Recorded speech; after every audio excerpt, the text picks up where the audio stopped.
ಶರತ್ ಜೈನ ಜೈಲಿಗೆ ಕಳ್ಸಿದ್ದಕ್ಕೆ ಇವನಿಗೆ ಸರಿಯಾದ ಶಿಕ್ಷೆ ಆಗಿದೆ. ಇಡಿಯಟ್.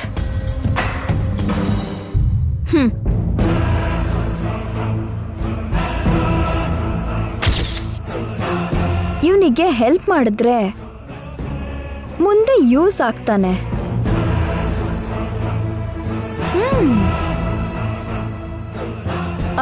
ಎಕ್ಸ್ಕ್ಯೂಸ್ ಮೀ ಮೇಡಮ್, ಅವನನ್ನ ಕಾರಿಗೆ ಹಾಕಿ. Okay madam, thank you.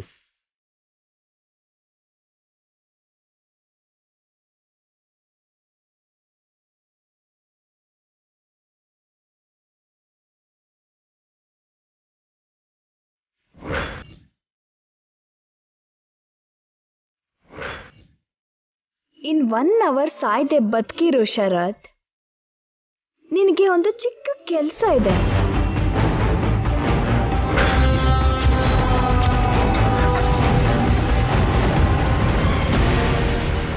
ಇವಾಗೇನು ಪರವಾಗಿಲ್ವಾ doctor? Nothing to worry madam. 1 ವಾರ ರೆಸ್ಟ್ ಮಾಡಿದ್ರೆ ಕರೆಕ್ಟ್ ಆಗುತ್ತೆ. ಇಂಟರ್ನಲ್ ಫ್ರಾಕ್ಚರ್ಸ್ ಏನೂ ಇಲ್ವಲ್ಲ? ಟೆಸ್ಟ್ ಎಲ್ಲ ಮಾಡಿದೀವಿ ಮೇಡಮ್, ಏನೂ ಪ್ರಾಬ್ಲಮ್ ಇಲ್ಲ. ಓಕೆ.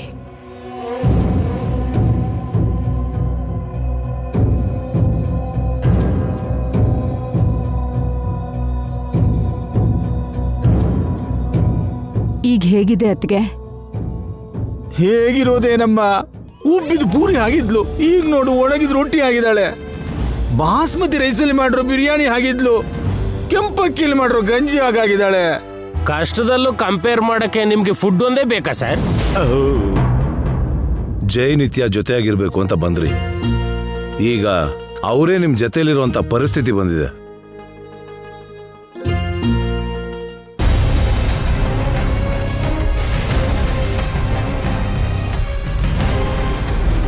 ಏನಾದ್ರೂ ಒಂದು ಹೋಮ ಮಾಡಿಸಿದ್ರೆ ಚೆನ್ನಾಗಿರುತ್ತೆ ಜನಾರ್ದನ್, ಆಗ್ಲಾದ್ರೂ ಸಮಸ್ಯೆ ಪರಿಹಾರ ಆಗುತ್ತೇನೋ. ಹೋಮ ಪೂಜೆ ಮಾಡಿಸಿ ಏನು ಉಪಯೋಗ ಅಜ್ಜಿ?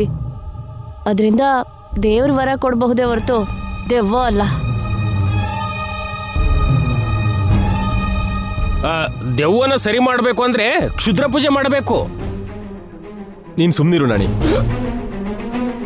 ದೆವ್ವ ಯಾರತ್ತೆ? ಇನ್ಯಾರು? ನಿನ್ ಪಕ್ಕ ನಿಂತಿದ್ದಾಳಲ್ಲ ಈ ಮಹಾತಾಯಿ.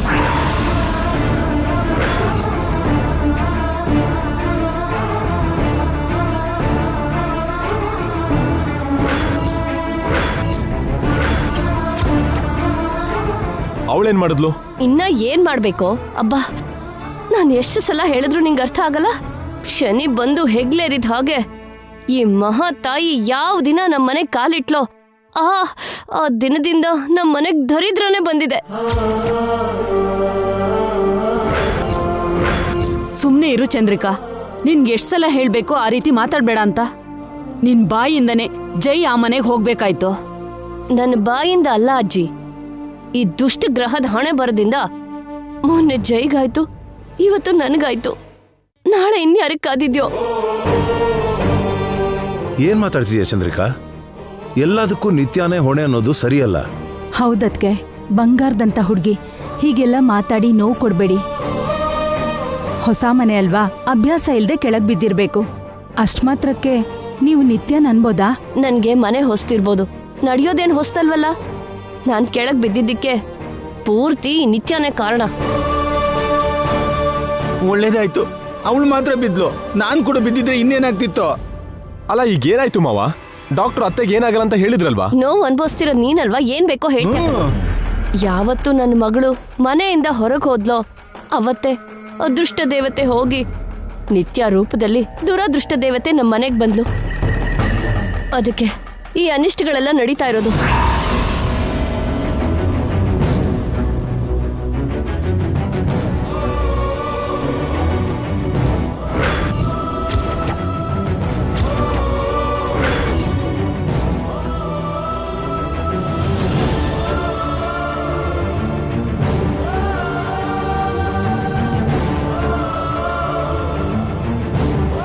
ಒಂದ್ ವಾರ ರೆಸ್ಟ್ ತಗೊಂಡ್ರೆ ಸರಿ ಹೋಗುತ್ತಲ್ವಾ? ಇದಕ್ಕೆ ನಿತ್ಯಂಗ್ ಇಷ್ಟೆಲ್ಲ ಹೇಳ್ಬೇಕತ್ತೆ? ನೋಡಿ ಅವಳಿಗೆ ಎಷ್ಟು ನೋವಾಗ್ತಿದೆ. ಮನುಷ್ಯರಿಗೆ ನೋವು ಕೊಡೋದ್ ಬಿಟ್ರೆ ಒಳ್ಳೇದ್ ಬಯಸೋದಿಕ್ಕೆ ಇವಳಿಗೆ ಎಲ್ಲಿ ಗೊತ್ತಿದೆ ಹೇಳಿ?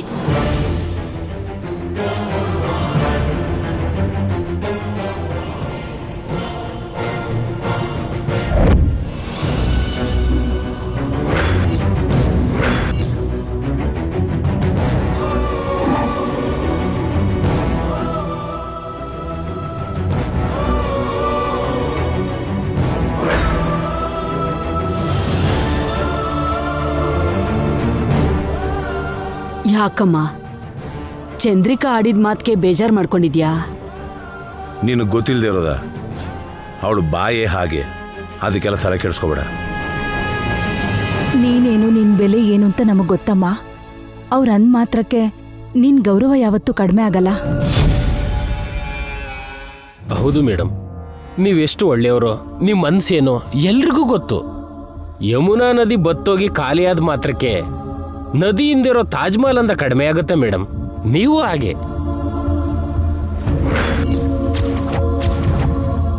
ನೋಡು ನಿತ್ಯ, ಅವ್ರು ನನಗೆ ಅತ್ತೆ ಮಾವ ಅಷ್ಟೇ, ಆದ್ರೆ ನೀನ್ ನನಗೆ ಸರ್ವಸ್ವ. ಯಾರು ಏನೇ ಹೇಳಿದ್ರು ನಿನ್ನ ನನ್ನ ಮಧ್ಯೆ ಅಡ್ಡಗೋಡೆ ಕಟ್ಟಕ್ಕಾಗಲ್ಲ. ಗಂಗಾನ ಮತ್ತೆ ಆ ಫ್ಯಾಮಿಲಿ ಹರ್ಟ್ ಮಾಡಿರೋ ಹಾಗಿದೆ. ಏನಾದ್ರೂ ಆಗಿ ಈ ದರಿದ್ರದ ಕುಟುಂಬ ಗಂಗಾನ ಬಿಟ್ಟು ಹೋದ್ರೆ ಸಾಕು. ದಯವಿಟ್ಟು ನನ್ನ ಅತ್ತೆ ಹೇಳಿದ ಮಾತನ್ನ ಮನ್ಸಿಗೆ ಹಾಕೋಬೇಡ. ಅವ್ರೇನ್ ತಪ್ಪಾಗಿ ಹೇಳಿಲ್ಲ ರೀ, ನಿಜಾನೇ ಹೇಳಿದ್ರು. ಹೌದು, ನಾನು ದುರಾದೃಷ್ಟನೇ, ಶನಿಗ್ರಹನೇ.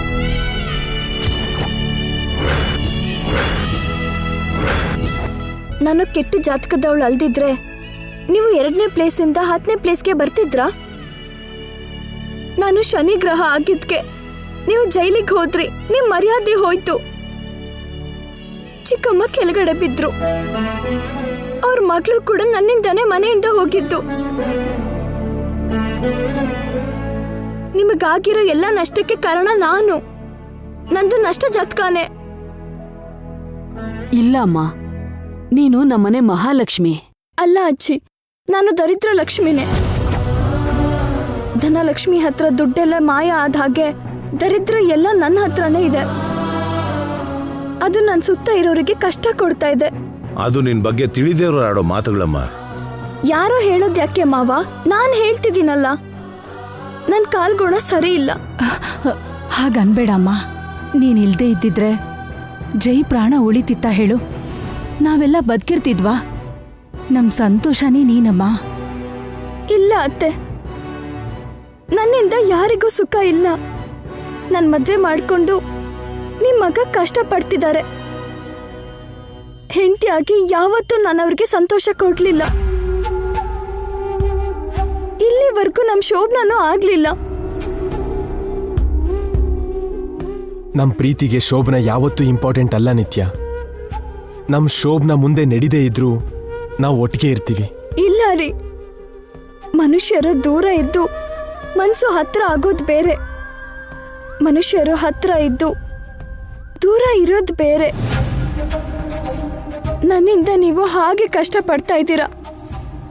ನಿಮ್ಮನೇಲಿ ಯುವರಾಜನ ಆಗಿದ್ದವರು ನೀವು, ನಮ್ಮನೇಲಿ ಇರೋಕ್ಕೂ ಬಂದು ಕಷ್ಟ ಪಡ್ತಾ ಇದ್ದೀರಾ. ಅದಕ್ಕೆ ಕಾರಣ ಕೂಡ ನಾನೇ.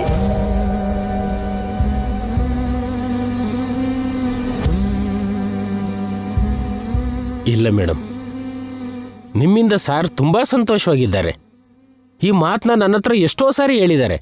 ಸಾಕು, ನಿಲ್ಸಿ ನಾಣಿ.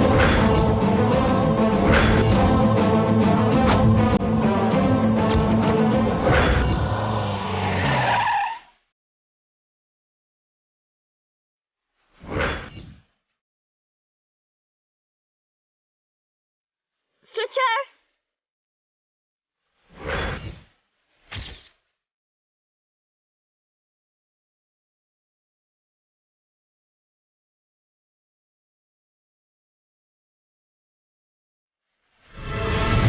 ಇನ್ನೆಷ್ಟು ದಿನ ಅಂತ ಹೀಗೆ ಕವರ್ ಮಾಡ್ತೀರಾ? ನಿಮ್ಮನೇಲಿ ನನ್ನ ಮಗಳು ಕಷ್ಟ ಪಡ್ತಾಳೆ ಅಂತ ನಮ್ಮನೆ ಕರ್ಕೊಂಡ್ ಬಂದ್ರೆ ಇಲ್ಲಿ ಕೂಡ ನಿಮ್ಮ ಮಾತಿಂದ ಹಿಂಸೆ ಮಾಡ್ತೀರಾ? ಇಲ್ಲ ಅಮ್ಮ, ಚಂದ್ರಿಕಾ ಏನೋ ಗೊತ್ತಿಲ್ದೆ ಮಾತಾಡ್ಬಿಟ್ಲು. ಗೊತ್ತಿಲ್ದೆ ಅಲ್ಲ, ಅದು ಅಭ್ಯಾಸ ಆಗ್ಬಿಟ್ಟಿದೆ. ನನ್ನ ಮಗಳಿಗೆ ಅವಮಾನ ಮಾಡೋದೇ ಕೆಲಸ ಆಗೋಗಿದೆ. ನಿತ್ಯಾಗ ಅವಮಾನ ಆದ್ರೆ ನಮಗೂ ಅವಮಾನ ಆದಾಗೆ ಅಲ್ವಾ ರೂಪ ಅವ್ರೆ? ನಮ್ಮನೆ ಸೊಸೆ ಗೌರವನೇ ನಮ್ ಗೌರವಾತ್ಗೆ. ಇದು ನಿಮ್ಮ ಮಾತಲ್ ಮಾತ್ರ, ನಿಜವಾಗ್ಲೂ ನಡೆಯೋದು ಬೇರೆನೆ.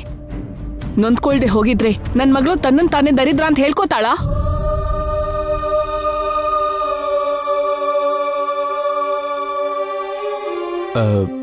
ಇದೊಂದ್ಸಲ ಬಿಟ್ಬಿಡಿ ಆಂಟಿ. ಇನ್ಮೇಲೆ ಈ ರೀತಿ ಆಗ್ದಿದ್ದ ಹಾಗೆ ನಾನು ನೋಡ್ಕೋತೀನಿ. ಇಲ್ಲ ಜೈ, ಪ್ರತಿ ಸಲ ಹೀಗೆ ಆಗ್ತಿದೆ. ನನ್ನ ಮಗಳ ಕಣ್ಣಲ್ಲಿ ಸಂತೋಷ ನೋಡ್ಬೇಕು ಅಂತ ನಾನು ಅನ್ಕೊಂಡ್ರೆ ಕಣ್ಣೀರ್ ನೋಡ್ಬೇಕು ಅಂತ ನೀವು ಪ್ರಯತ್ನ ಪಡ್ತೀರಾ.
ಯಾಕೆ ಹೀಗಾಗ್ತಾ ಇದೆ ಭಗವಂತ?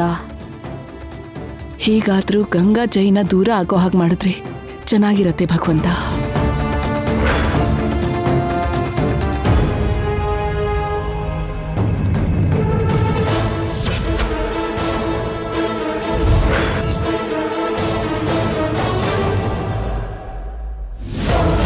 ಈ ಗುಳ್ಳೆ ನರಿ ಶರತ್ ಇಲ್ಲೇ ಇದ್ದಾನೆ.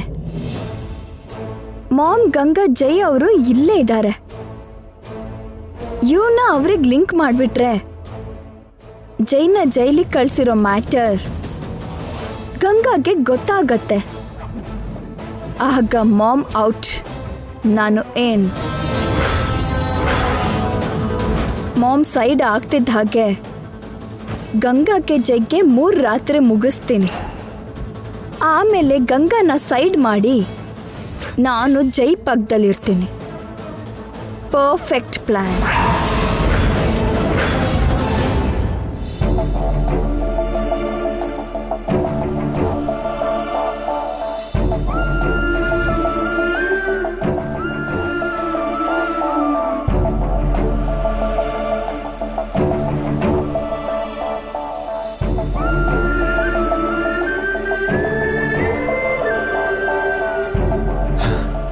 ನಮಗೆ ಯಾಕೆ ಇಷ್ಟು ಕಷ್ಟ ಬರ್ತಿದ್ಯೋ ಅಂತ ನನಗೆ ಅರ್ಥ ಆಗ್ತಿಲ್ಲ ನಿತ್ಯ. ತಪ್ಪು ನಮ್ದೇ ಇರ್ಬೋದು ಅಥವಾ ನಿಮ್ದೇ ಇರ್ಬೋದು. ಏನೇ ಇದ್ರೂ ಕೂಡ ನಾವು ದೂರ ಆಗೋದೇ ಪರಿಹಾರ ಅಂದ್ಕೊಳ್ಳೋದು ಅಂದ್ರೆ ಮನ್ಸಿಗೆ ತುಂಬಾ ಕಷ್ಟ ಆಗುತ್ತೆ. ನಮ್ಮಿಬ್ಬರ ಮಧ್ಯೆ ನನ್ನ ಅತ್ತೆ ಮಾಮ ಮತ್ತೆ ನಿಮ್ಮ ಮಾಮ್ ಯಾಕೆ ಇನ್ವಾಲ್ವ್ ಆಗ್ತಿದ್ರೋ ನನಗೆ ಅರ್ಥ ಆಗ್ತಿಲ್ಲ. ಅಲ್ಲ, ನಾನೇನಾದ್ರೂ ಅಂದ್ರಲ್ವಾ ನೀನು ನೊಂದ್ಕೋಬೇಕಾಗಿರೋದು? ಯಾರೋ ಏನೋ ಅಂದ್ರೆ ಫೀಲ್ ಆಗ್ಬೇಕಾ? ನೀನಂದ್ರೆ ನನಗಿಷ್ಟ ಇಲ್ಲ, ನಾನು ನಿನ್ನ ಪ್ರೀತಿಸ್ಲಿಲ್ಲ, ಬಲವಂತಕ್ಕೆ ಮದುವೆ ಮಾಡ್ಕೊಂಡೆ ಅಂತ ನೀನು ನನ್ನ ಮುಖದ ಮೇಲೆ ಹೇಳಿದಾಗ ನಾನು ನೊಂದ್ಕೊಳ್ಳಿಲ್ಲ ನಿತ್ಯ. ನಿನ್ನ ಮನಸ್ಸು ಸರಿ ಇಲ್ಲದೆ ಹಾಗಂದೆ ಅಂತ ನಾನು ಸುಮ್ಮನಾದೆ. ನೀನು ತಿರುಗಿ ಬರ್ತೀಯ ಅಂತ ಪ್ರತಿ ಕ್ಷಣ ಕಾಯ್ತಿದ್ದೆ. ಬಂದೆ, ತುಂಬ ಸಂತೋಷ ಆಗಿತ್ತು. ನೀನಂದ್ರೆ ನಾನು ಸಹಿಸ್ಕೋತೀನಿ, ನಾನಂದ್ರೆ ನೀನು ಸಹಿಸ್ಕೊಳ್ಳಲ್ವಾ? ಬಿಟ್ಟೋಗ್ತೀಯಾ ಹೇಳು? ಹಾಗಲ್ಲ ರೀ, ಅವ್ರು ಹಾಗೆ ಪದೇ ಪದೇ ಹೇಳ್ತಿದ್ರೆ. ನೋಡ್ ನಿತ್ಯ, ನಮ್ಮ ಬಗ್ಗೆ 100 ಜನ 100 ಥರ ಹೇಳ್ತಾರೆ. ಅದನ್ನ ನಾವು ಕೇಳಬೇಕಾದ ಅಗತ್ಯ ಇಲ್ಲ. ನಮ್ಮ ಬಗ್ಗೆ ನಾವೇನು ಅಂದ್ಕೋತೀವೋ ಅದೇ ಮುಖ್ಯ ಆ್ಯಂಡ್ ಅದೇ ನಿಜ.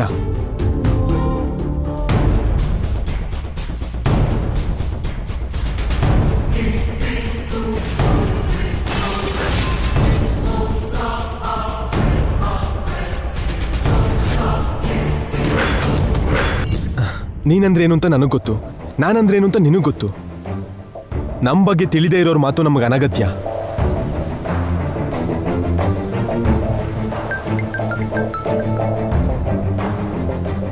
ಹಲೋ, ಯಾರು?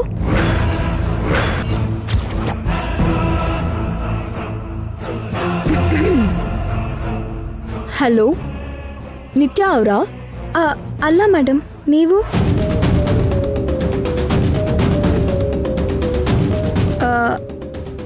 ಹೌದು, ನೀವ್ಯಾರು? ಮೇಡಮ್, ಆಕ್ಸಿಡೆಂಟ್ ಆದವ್ರನ್ನ ನಮ್ಮ ಹಾಸ್ಪಿಟಲ್ಗೆ ಕರ್ಕೊಂಡು ಬಂದಿದ್ದಾರೆ. ಅವ್ರ ಪರ್ಸಲ್ಲಿರೋ ವಿಸಿಟಿಂಗ್ ಕಾರ್ಡಲ್ಲಿ ಅವ್ರ ಹೆಸರು ಶರತ್ ಅಂತ, ನಿಮ್ಮ ಆಫೀಸಲ್ಲಿ ವರ್ಕ್ ಮಾಡೋದು ಅಂತ ಇತ್ತು. ಅವ್ರು ನಿಮ್ಗೇನೋ ಇಂಪಾರ್ಟೆಂಟ್ ವಿಷಯ ಹೇಳಬೇಕು ಅಂದ್ರು. ಪ್ರಜ್ಞೆ ತಪ್ಪೋಯ್ತು. ಬೇಗ ಬನ್ನಿ ಮೇಡಮ್.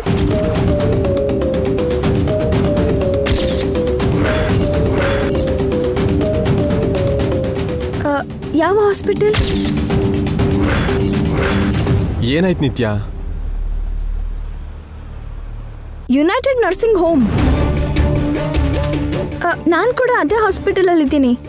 ಅವ್ರು ಯಾವ ವಾರ್ಡಲ್ಲಿದ್ದಾರೆ? ಎಮರ್ಜೆನ್ಸಿ ವಾರ್ಡಲ್ಲಿ ಮೇಡಮ್. ಟ್ರೀಟ್ಮೆಂಟ್ ಆಗ್ತಿದೆ. ಪರಿಸ್ಥಿತಿ ತುಂಬ ಕ್ರಿಟಿಕಲ್ ಆಗಿದೆ. ಬೇಗ ಬನ್ನಿ ಮೇಡಮ್. ಸರಿ, ಈಗಲೇ ಬರ್ತೇನೆ.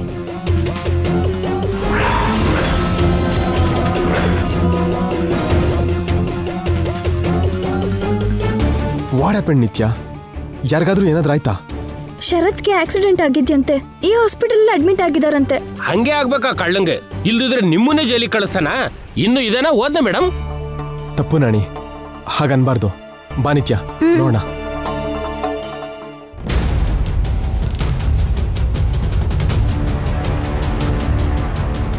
ಶರತ್ ಮಾಮ್ ಮಾಡಿರೋ ಪ್ಲಾನ್ ಬಗ್ಗೆ ಹೇಳ್ತಾನೆ. ಜೈನ ಜೈಲಿಗೆ ಕಳ್ಸಿದ್ದು ಮಾಮೆ ಅಂತ ಗಂಗಾಗೆ ಕೋಪ ಬರತ್ತೆ. ಮಾಮ್ಗೆ ದೂರ ಆಗ್ತಾಳೆ, ಜೈಗೆ ಹತ್ರ ಆಗ್ತಾಳೆ. ಇಬ್ರಿಗೂ 3 ನೈಟ್ಸ್ ಆಗತ್ತೆ. ಅದಾದ್ಮೇಲೆ ಗಂಗಾಗೆ ಕರಾಳ ರಾತ್ರಿ, ನಂಗೆ ಜೈ ಜೊತೆ ಮೊದಲನೇ ರಾತ್ರಿ.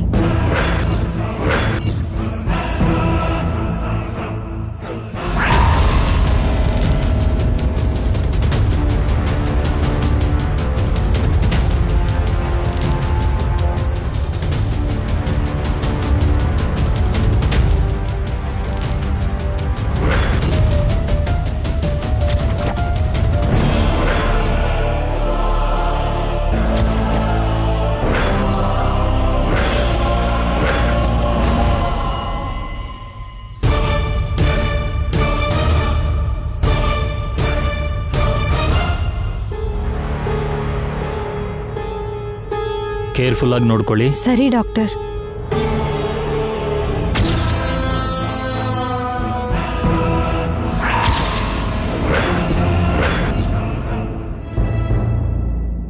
ಡಾಕ್ಟರ್, ಅವ್ರ ಪರಿಸ್ಥಿತಿ ಹೇಗಿದೆ ಡಾಕ್ಟರ್? ನೀವು ಪೇಷಂಟ್ ಕಡೆಯವರು, ಅವ್ರು ನಮ್ಮ ಸ್ಟಾಫ್. ಕಂಡೀಷನ್ ಕ್ರಿಟಿಕಲ್ ಆಗೇ ಇದೆ. ಪ್ರಜ್ಞೆ ಬರೋ ತನಕ ಏನೂ ಹೇಳೋಕ್ಕಾಗಲ್ಲ. ಎಷ್ಟು ಖರ್ಚಾದ್ರೂ ಪರವಾಗಿಲ್ಲ ಡಾಕ್ಟರ್, ಅವ್ರು ಬದುಕಬೇಕು. I try my level best sir. ನೀವು ಮಾಡಿದ ಒಂದು ಚೂರು ಸರಿ ಇಲ್ಲ ಸರ್. ನಿಮ್ ಸುಳ್ಳು ಕೇಸಲ್ಲಿ ಸಿಕ್ಕಾಕ್ಸಿ ನಿಮ್ ಉಪ್ಪು ತಿಂದಿರೋ ವಿಶ್ವಾಸ ಕೂಡ ಇಲ್ಲದೆ ನಿಮ್ಗೆ ಗಲ್ ಶಿಕ್ಷೆ ಕೊಡಿಸಿ ಸಾಯಿಸೋಕ್ ನೋಡ್ದವನ ನೀವು ಬದುಕಿಸ್ತೀರಾ?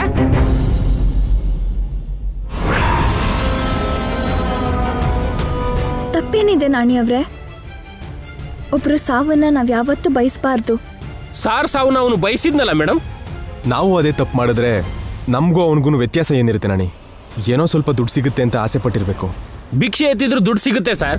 ದುಡ್ಡಿಗೋಸ್ಕರ ಒಬ್ಬ ಮನುಷ್ಯನ ಪ್ರಾಣ ತೆಗೆಯದ ಅಂತವನ್ನ ನೀವು ಬದುಕಿಸೋದಾ? ಇದರಲ್ಲೊಂದು ಸ್ವಾರ್ಥ ಕೂಡ ಇದೆ ನಾಣಿ.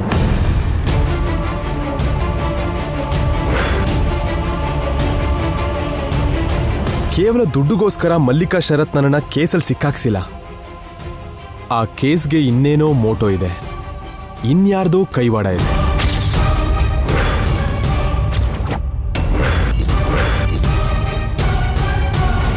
ಕರೆಕ್ಟಾಗಿ ಗೆಸ್ ಮಾಡಿದೆ ಜೈ. ಮಲ್ಲಿಕಾ ಮತ್ತೆ ಶರತ್ಗೆ ಯಾರೋ ದುಡ್ಡು ಕೊಟ್ಟು ಇದನ್ನೆಲ್ಲ ಮಾಡಿಸಿದ್ದಾರೆ ಅಂತ ನನಗನ್ನಿಸ್ತಿದೆ. ಶರತ್ ಬದುಕಿದ್ರೆ ಅವ್ರು ಯಾರು ಅಂತ ತಿಳ್ಕೊಬೋದು. ಸೂಪರ್ ಜೈ.